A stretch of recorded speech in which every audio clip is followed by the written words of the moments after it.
Alrededor del año 1150 y 1300, un grupo de nómadas autodenominados aztecas salieron de su pueblo de origen llamado Aztlán, porque su dios Huitzilopochtli les ordenó fueran hacia nuevas tierras para ahí levantar su imperio.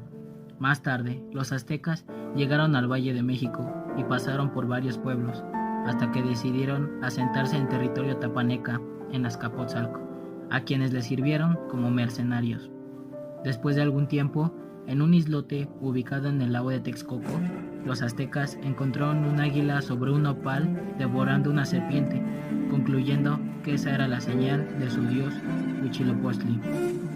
Ahí se asentarían en ese nuevo territorio, donde debían levantar su imperio sin imaginarse que construirían el imperio más fuerte y grande de toda la época.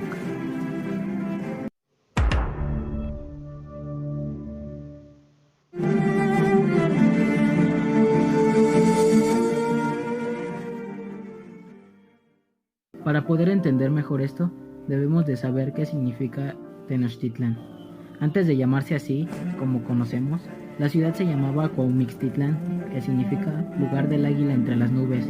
Esto cambia cuando en 1318 un líder político y militar llamado Tenoch, cuyo significado es tuna en la piedra, quien para 1325 renombra la ciudad llamando Tenochtitlán, que parcialmente significa lugar de Tenoch o lugar de tunas sobre la piedra.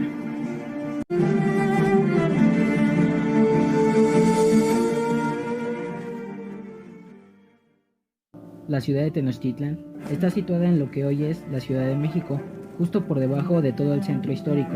Pero si crees que no podrás ver ningún resto de ellos, estás muy equivocado, porque aún hay varios lugares en donde puedes ver obras arquitectónicas, como en el Templo Mayor, en la Catedral Metropolitana, en el Metro Pino Suárez o en Tlatelolco, y uno que a mi gusto es el más detallado en la historia, en el cual se puede ver la mitad de una cabeza de serpiente tallada en asfalto, sobresaliendo de uno de los edificios.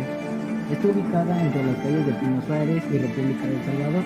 Para mí, esta imagen significa que aunque alguien puede borrar y arrancarte el fruto de algo, jamás podrá arrancar tus raíces.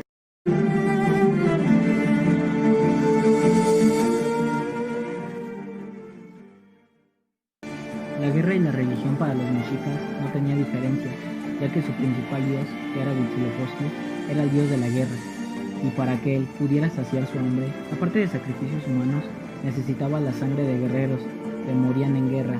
Por ello, los mexicas inventaron las guerras floridas, que se llevaban a cabo en un espacio sagrado llamado Cuauhtlali, que significa territorio águila, o Yaotlali, en territorio enemigo. Aunque el propósito era obtener prisioneros para los sacrificios, los muertos en guerra igual servían como tributo a Huitzilopochtli. Estas guerras fueron las que impulsaron a que Tenochtitlán tuviera su dominio en la mayor parte de los pueblos mesoamericanos, pero no los tuvieron solo. Siempre tuvieron a dos grandes aliados, el pueblo de Texcoco y el pueblo de Tlacopan.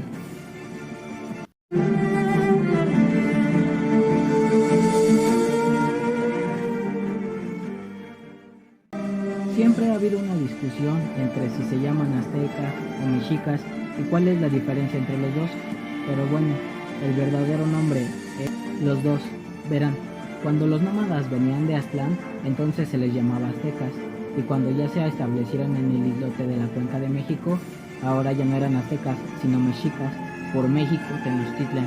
Es como si tú, mexicano, fueras a otro país y tuvieras algunos hijos en ese país. Tú no, pero tus hijos ya no serían mexicanos, sino tendrían la nacionalidad del país. O sea, si tú vas para Portugal y tienes a tus hijos en Portugal, aunque no tengan descendencia portuguesa tus hijos, ahora ellos serían portugueses. Eso mismo pasa con los mexicas. Al encontrar el nuevo lugar en el que estaban, ellos seguían siendo aztecas, pero sus hijos ya no, ellos ya serían mexicas. Digamos que los aztecas son los antepasados de los mexicas.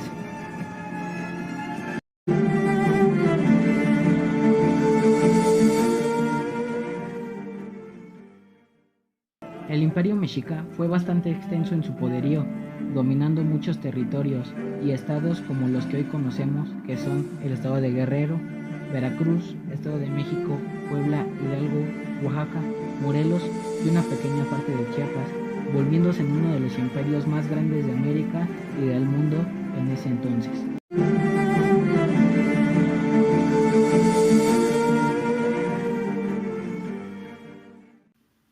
La pregunta que todo el mundo quiere saber es cómo un imperio de gran fuerza pudo caer en tan poco tiempo y con tanta facilidad.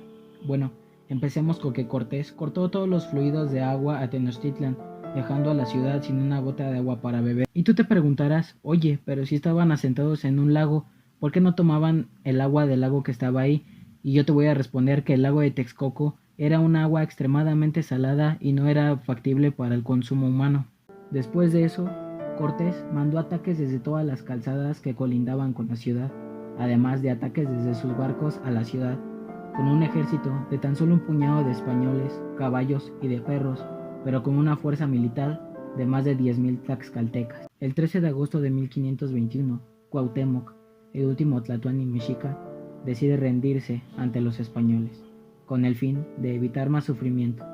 Cuauhtémoc no podía ver que lo que estaba por suceder era la desaparición del mundo mexica.